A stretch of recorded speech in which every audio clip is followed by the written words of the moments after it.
प्रिय द्वितीय वर्ष राजनीति विज्ञान के विद्यार्थियों, आज मैं आपको द्वितीय प्रश्न पत्र भारतीय राज्य व्यवस्था के अंतर्गत संघीय कार्यपालिका में मंत्रिपरिषद और प्रधानमंत्री के बारे में बताने जा रही हूँ। इसमें सर्वप्रथम हम मंत्रिपरिषद के बारे में जानकारी लेंगे।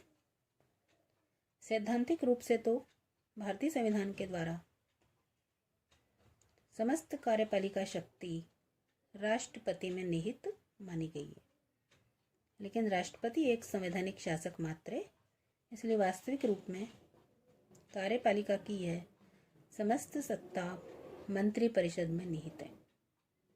राष्ट्रपति के नाम पर मंत्रिपरिषद ही शासन की समस्त शक्तियों का उपयोग करती है। संविधान के अनुच्छेद 74 में उल्लेख है कि राष्ट्रपति को उसके कार्यों के संपादन में सहायता एवं परामर्श देने के लिए मंत्रिपरिषद होगी, जिसका प्रधानमंत्री होगा।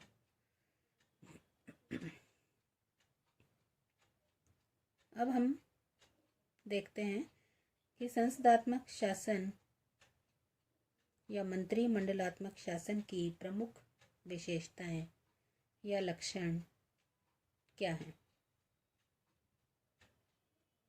मंत्रिमंडलात्मक शासन व्यवस्था के कार्य करने के कुछ सर्वमान्य सिद्धांत भी हैं, जिनका पालन भारतीय शासन व्यवस्था में भी किया गया है।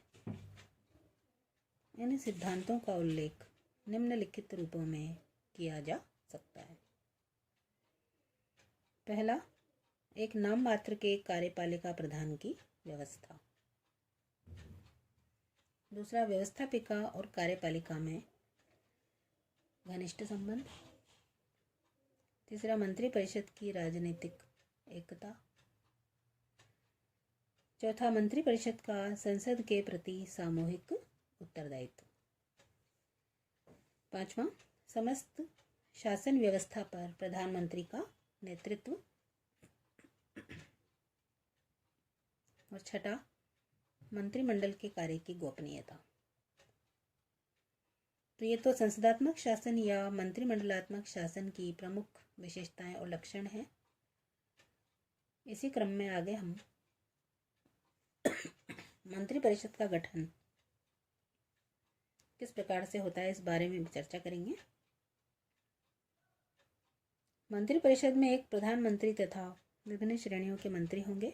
मूल संविधान के द्वारा मंत्रियों की संख्या निश्चित नहीं की गई थी, लेकिन अब 91वें संवैधानिक संशोधन 2003 के आधार पर व्यवस्था की गई है। प्रधानमंत्री सहित मंत्रिपरिषद के सदस्यों की संख्या लोकसभा की कुल सदस्य संख्या के 15% से अधिक नहीं हो सकती। संविधान के अनुच्छेद 75 के विभिन्न भागों में मंत्रिपरिषद की रचना के संबंध में कई बातों का उल्लेख किया गया है, जिसमें पहला, प्रधानमंत्री की सलाह से राष्ट्रपति अन्य मंत्रियों की नियुक्ति करेगा। धन्यवाद।